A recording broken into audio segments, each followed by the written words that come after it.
Hello and welcome to my channel. For those of you who are new, my name is Anne and this is Postcards from My Golden Years. I'm so happy to see all of you today.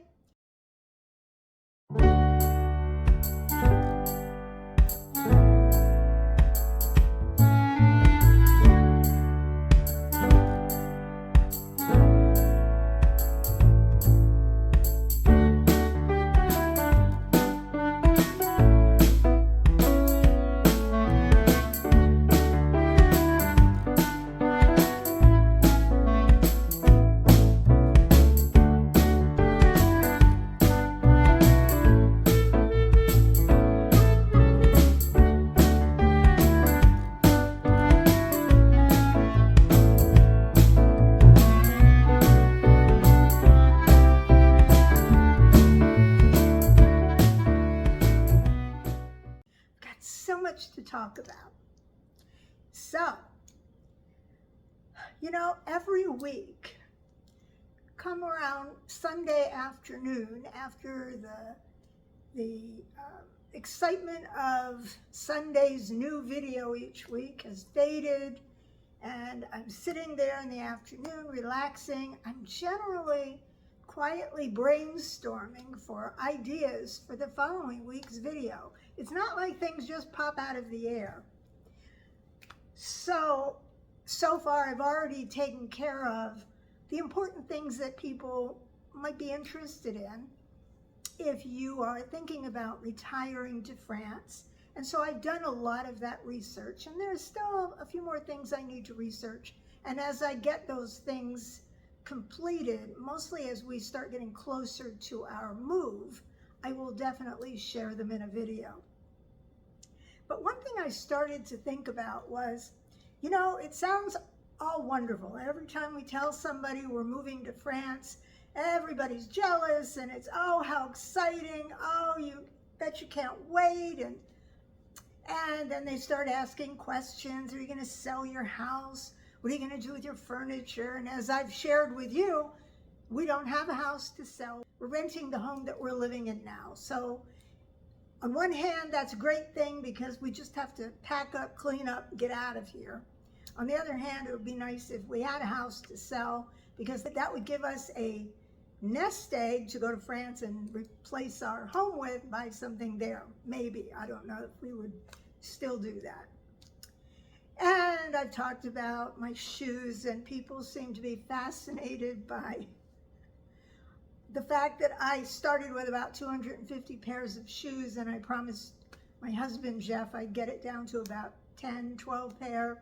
And now I have to backpedal on that, and well, I'll talk about that as we continue on this video. So today, I thought I would talk about the reality of dealing with all of the things that I have to deal with, and primarily me.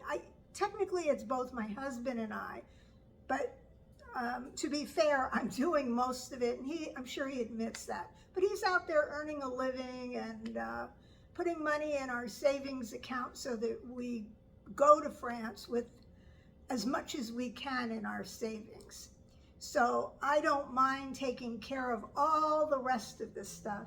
And I've teased him in the past, and I've said, if I left this all up to you, we'd never get to France. But anyway, so I thought in this video I would talk about the reality of doing the things that you need to do to prepare to move to another country.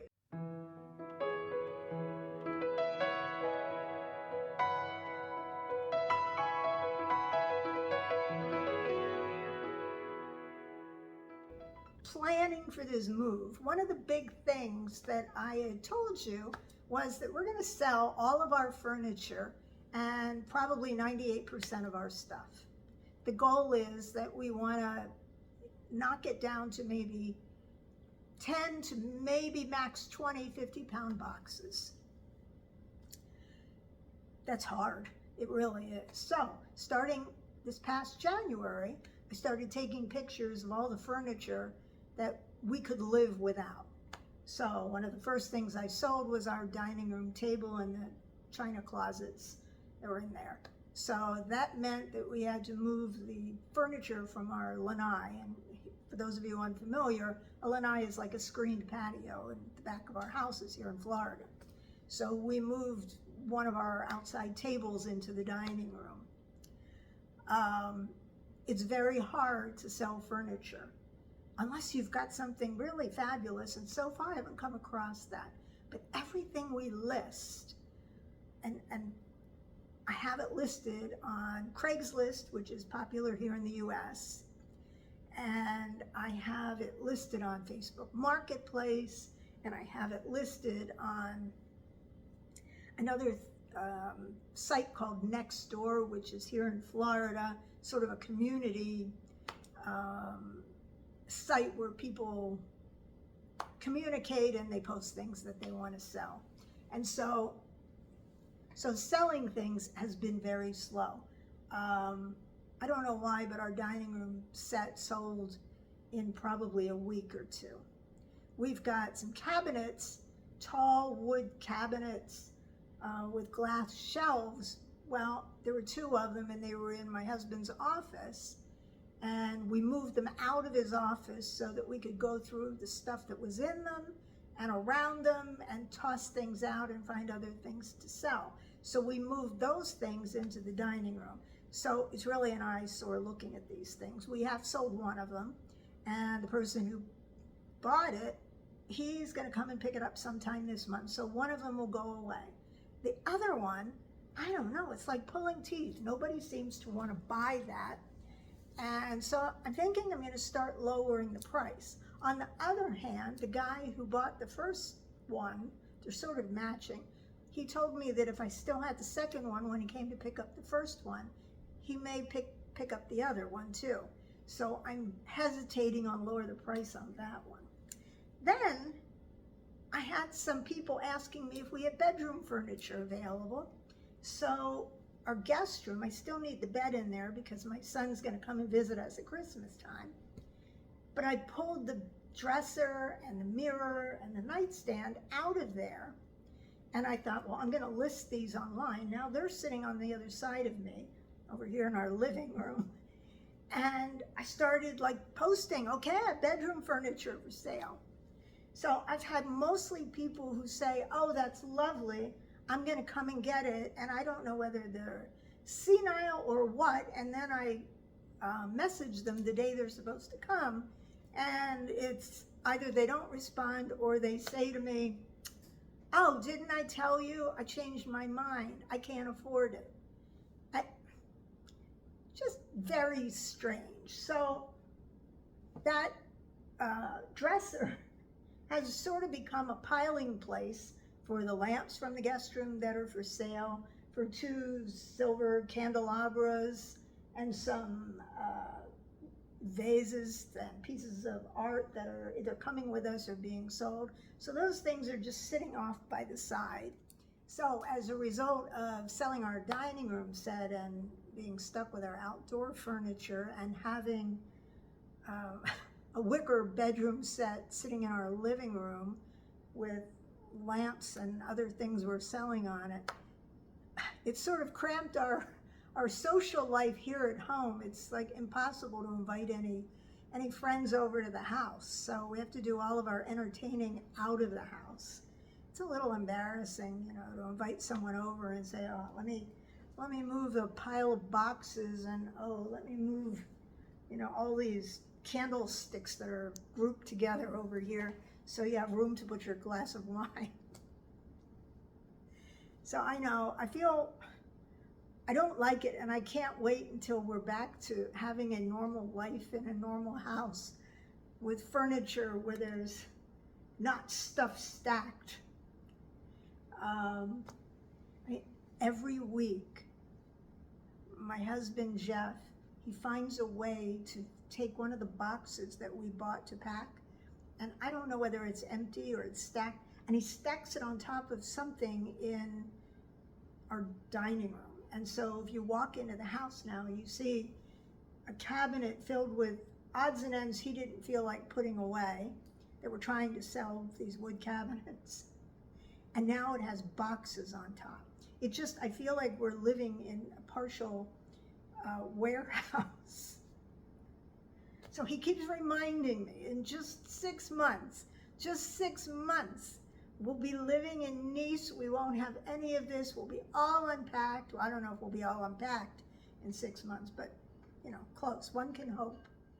The one good thing is we have a friend who I have a chaise in our living room, and he fell in love with it as soon as he saw it posted on Facebook.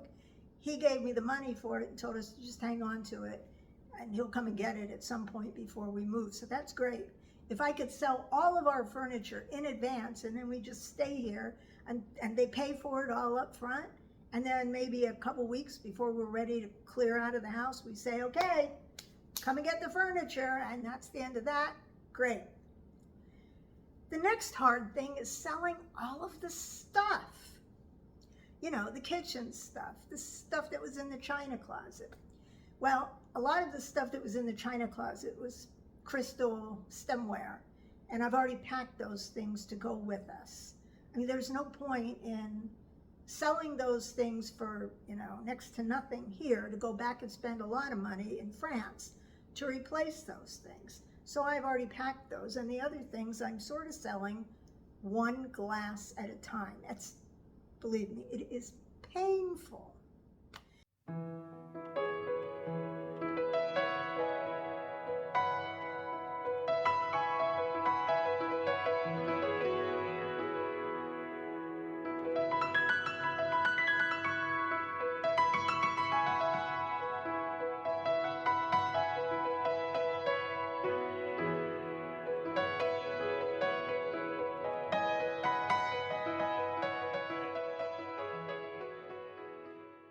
So early in the year, during what we call in Florida here, season, that's when the people from the north come to Florida to spend the season, we had a couple of yard sales or garage sales, or you may call them tag sales.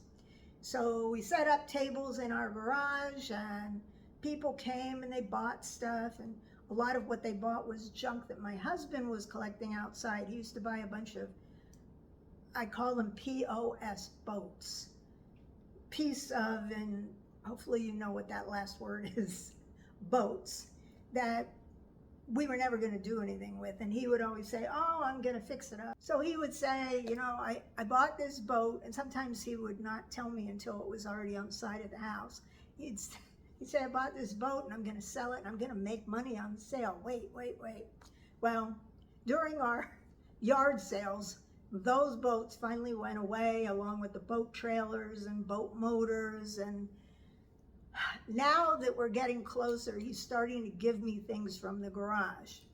But it's very hard to sell these things. I mean, for a while he was collecting drones, all kinds of little drones. Took forever to sell those drones. Then we finally had one left, brand new, never used. And I convinced him to take it with us to France so that I can do videos and we can use the drone to do aerial views of things while we're in France. I thought that was a good idea. Why bother selling it? We already have it. It's never been used, brand new. So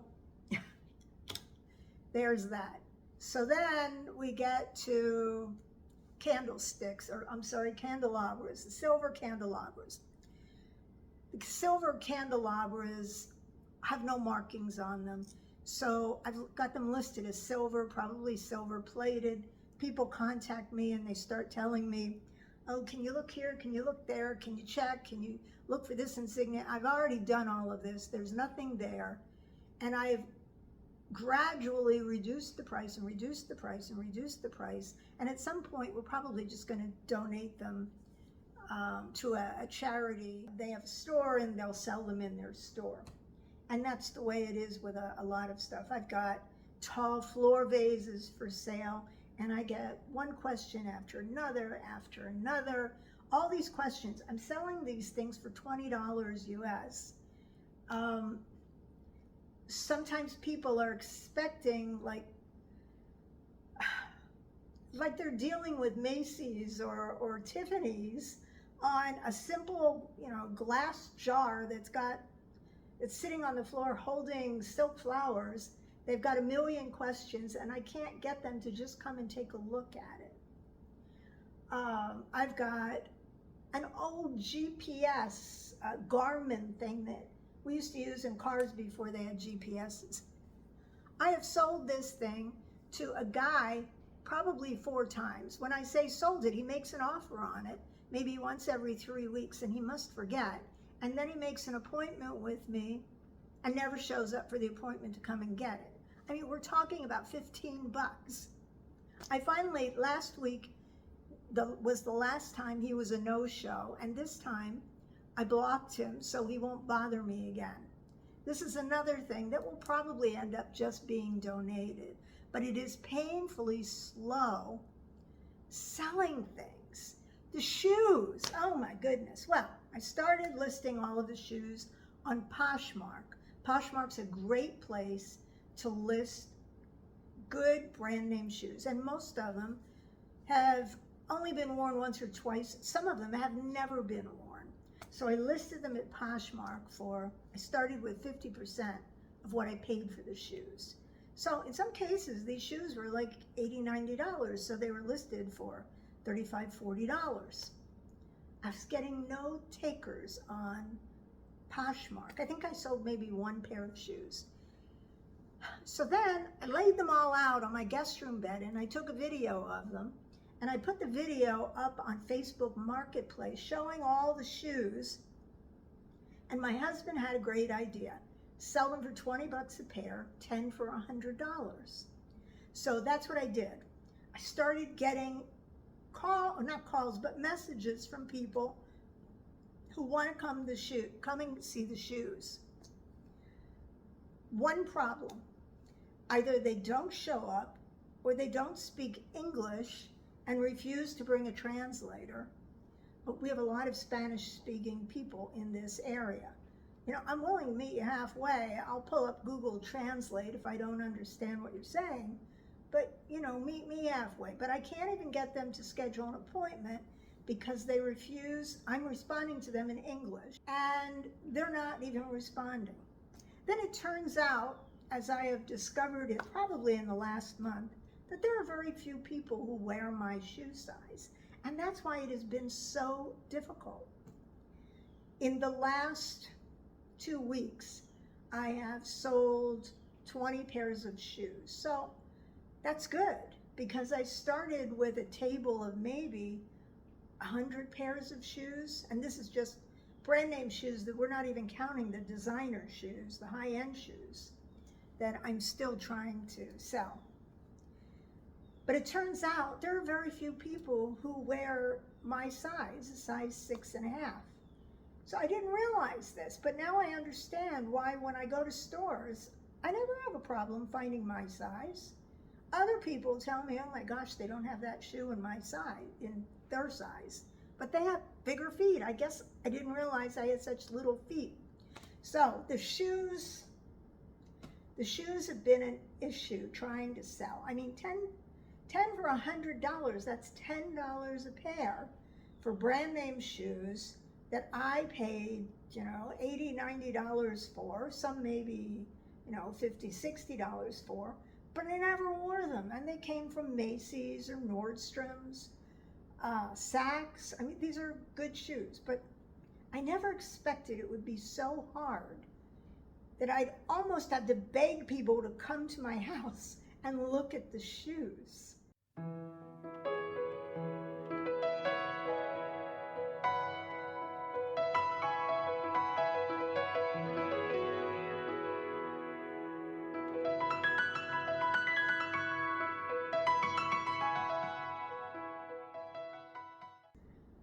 So there are the shoes. Then we get to my guest room closet. I decide I'm going to go into that guest room closet, which is like the inner sanctum. And in the back of the closet, I find my wedding gown from, not this marriage, from my last marriage. And it was this, gorgeous wedding gown that actually my ex-husband paid for. and it was the most beautiful wedding gown that I ever had. I wore it once on my wedding day for our wedding and our reception, and then I took it to the dry cleaners where they sent it off to be preserved, and it has been sitting in the box probably since the late 90s. So I pull this gown out of the box and I take pictures of it, and it's gorgeous. It looks like new. It looks like the day I put it on. And I post this on Facebook for hundreds of dollars, not the, I think it was close to $2,000 that I paid for this gown. I can't give it away. I get lots of comments from people telling me they love my wedding gown, but you know, they're not getting married. They don't have kids that are getting married. I would think that there must be some people that can't afford an expensive wedding gown, but they would love to have one. And okay, so it's vintage.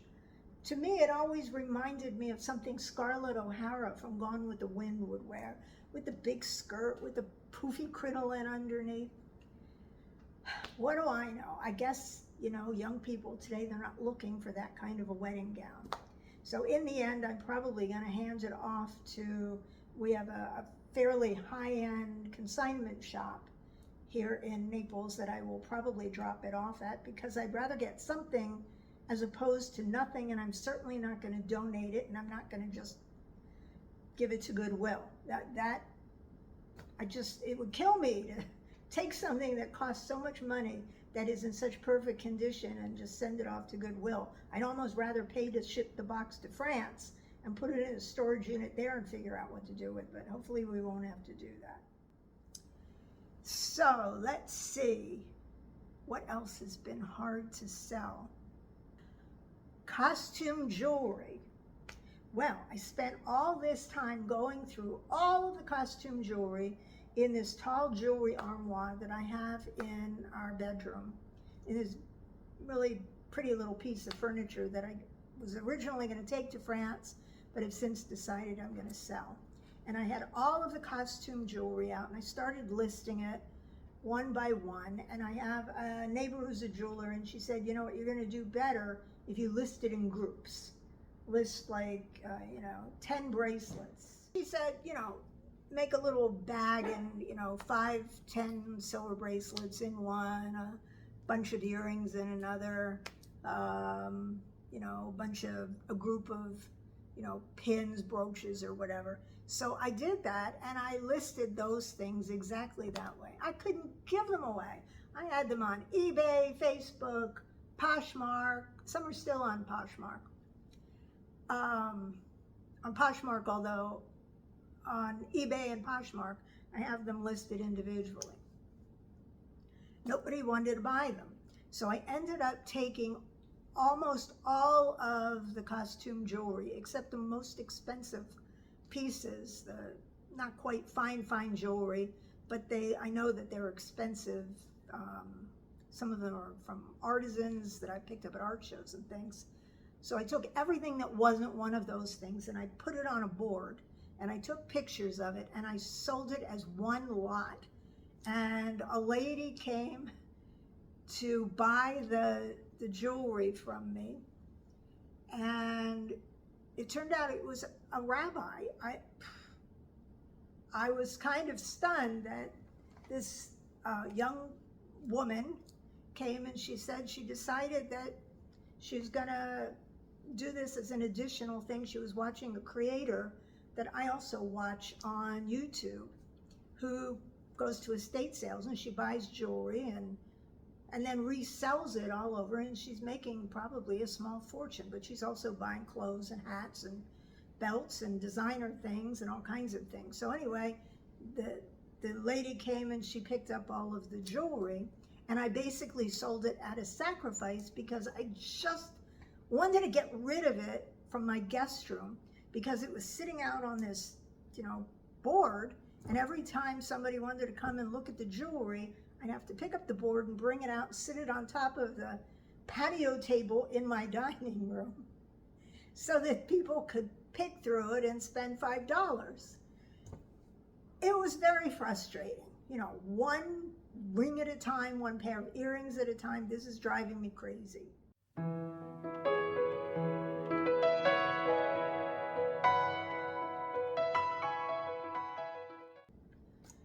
So if you're thinking about selling your stuff, it is not easy.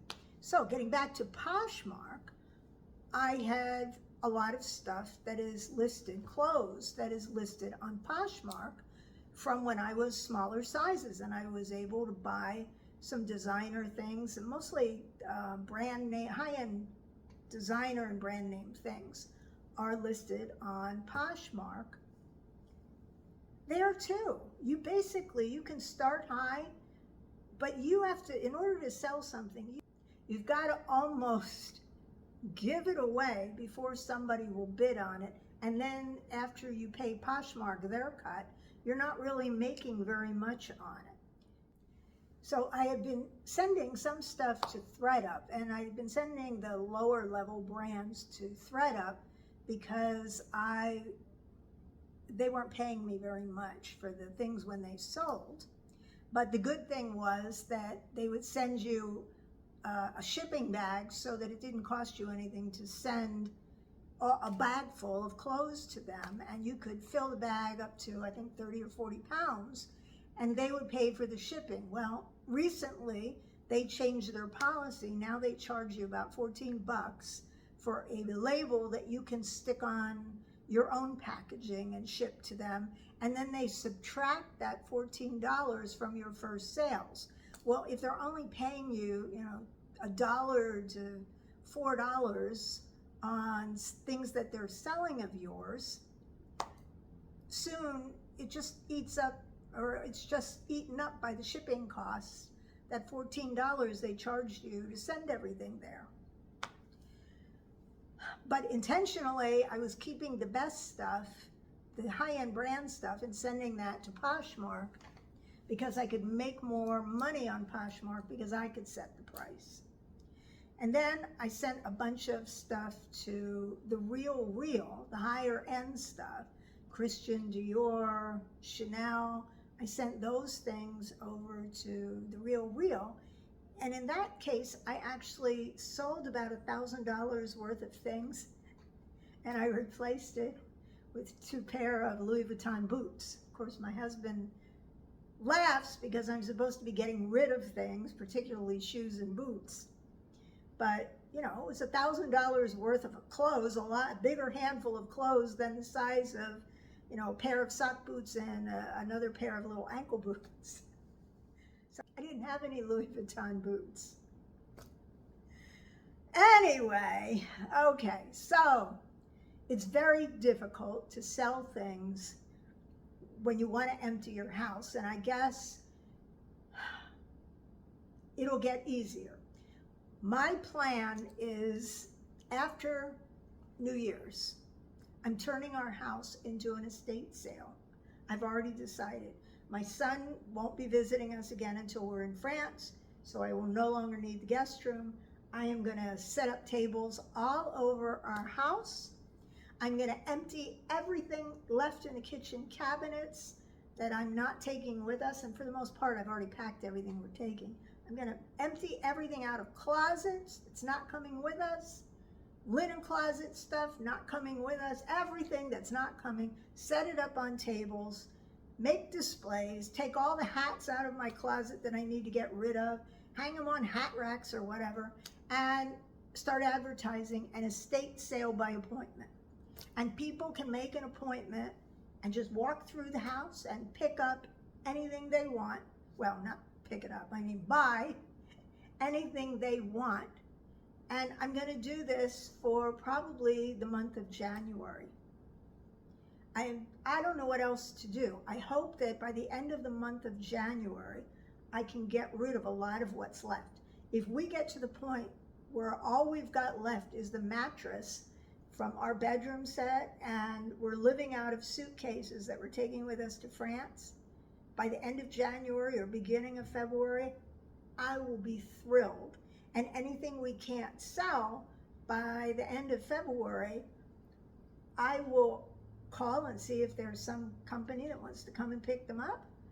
I know for a fact that the Breast Cancer Association, they do pickups of furniture and household things, and I'm not sure whether they're selling them in a store or what they're doing. Maybe they're giving them to people in need.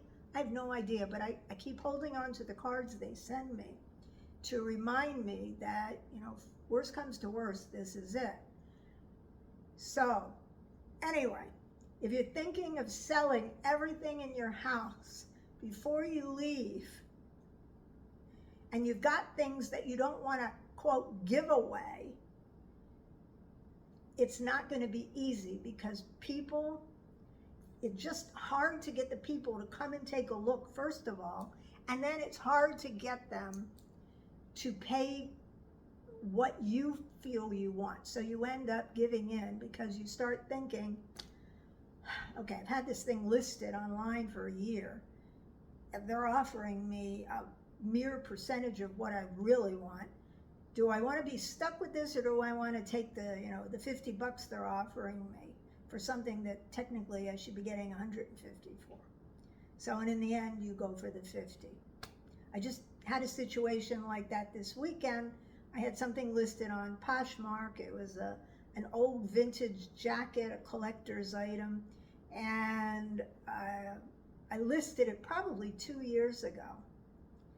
And I just kept bringing the price down and down and down and down, and then I finally had it at $75. Somebody made an offer for $50, and I didn't want to leave for France with it. I'm just not taking it with me. So I let it go for $50, and in the end, I'm only going to make $40 on it. But it's $40 I would have, as opposed to not having it if I ended up donating it to a charity or shelter nearby and getting zero for it, other than, you know, feeling good about it.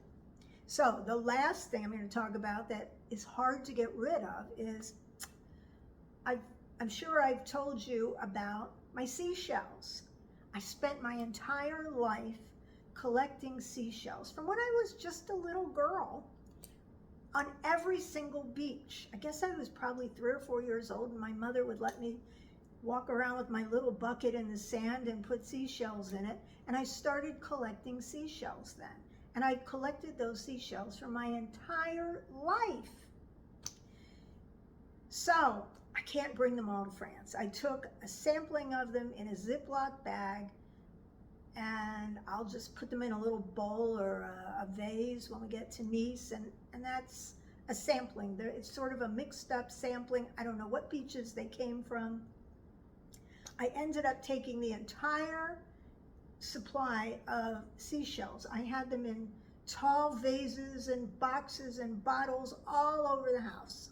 I emptied them all out on a giant table, and I sorted them into the kinds of shells they are.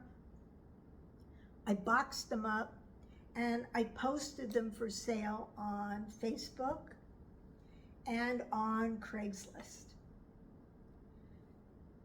It's a little treasure. If I wasn't moving to France, I would probably move with these. I've moved everywhere in my entire life with my collection of seashells.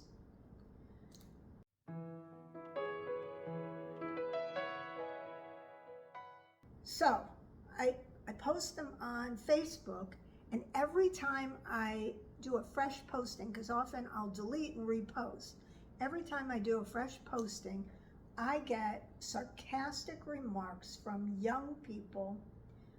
I guess, yeah, I look at their profiles, they're generally in their 20s.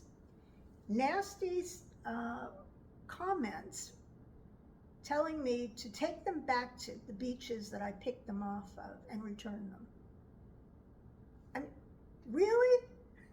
I spent an entire life collecting those seashells up and down the east coast of the United States, in Hawaii, the Caribbean, Europe, Greece, everywhere.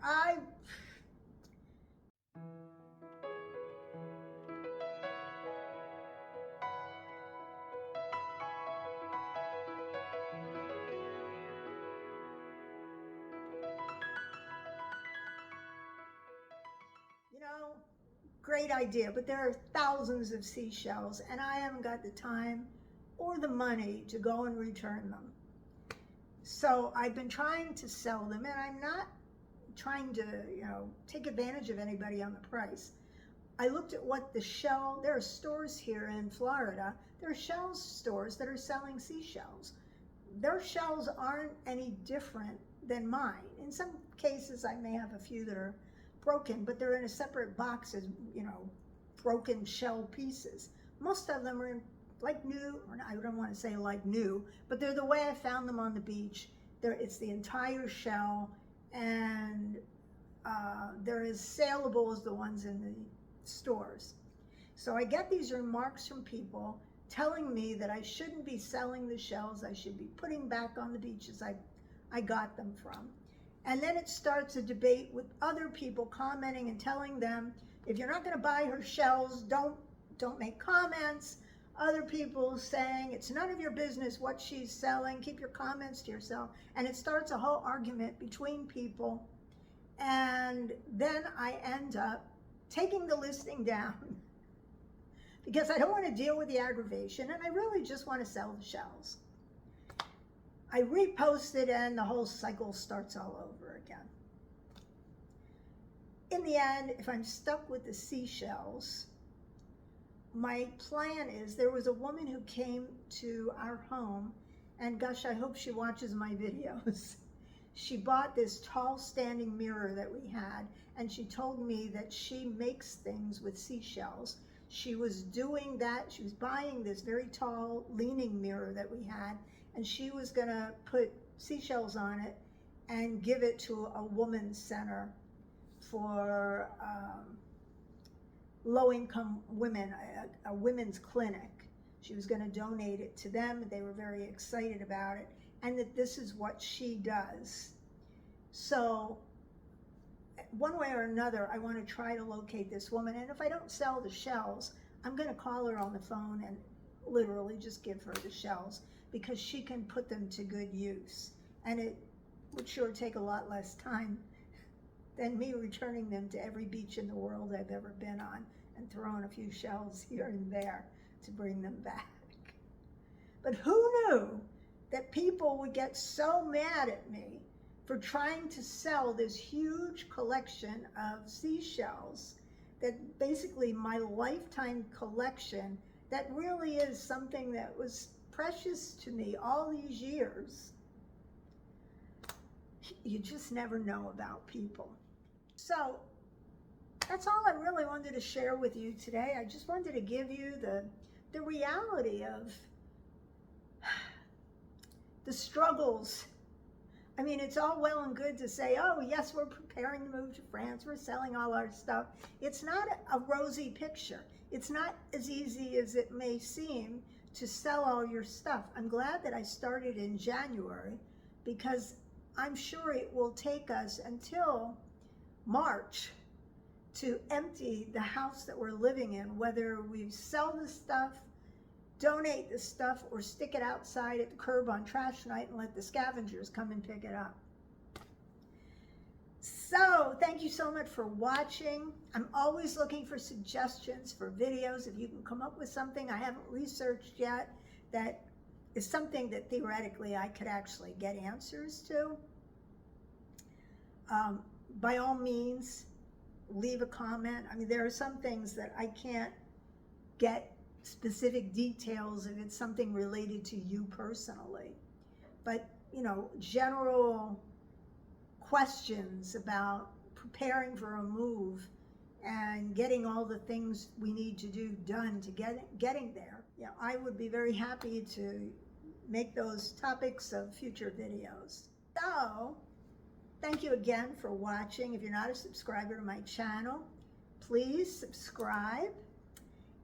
If you'd like to support us on Patreon, we're just very new at being Patreon creators, and we're sort of getting our act together in that regard, but we'd love to have your support. No obligation to support us. We still love you. Just watch our video.